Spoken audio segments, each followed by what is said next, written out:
Déclaration des forces de la dynamique, Monseigneur Fanico Podjoro.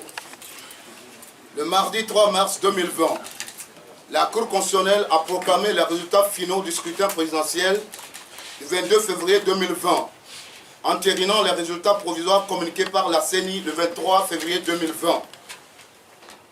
Les forces de la dynamique Podjoro rejettent les résultats annoncés et dénoncent un hold-up électoral opéré par le parti au pouvoir qui a usé de la fraude, la violence et la falsification des chiffres pour pervertir la vérité des urnes.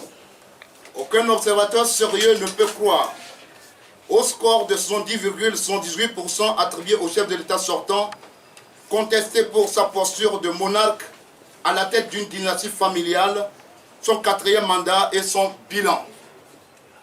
Les forces de la dynamique Podjoro continuent d'affirmer que leur candidat, Agboyome Kodjo, a effectivement remporté le scrutin présidentiel du 22 février 2020. À cet effet, elle exige le rétablissement de la vérité des urnes à travers la publication des résultats bureau de vote par bureau de vote et le transfert du pouvoir au véritable vainqueur. Les forces de la dynamique Podjoro pensent qu'il est inadmissible de laisser le parti RPT Unir continuer d'orchestrer ainsi des mascarades électorales au vu et au su de la communauté internationale pour garder le pouvoir ad viternam au Togo.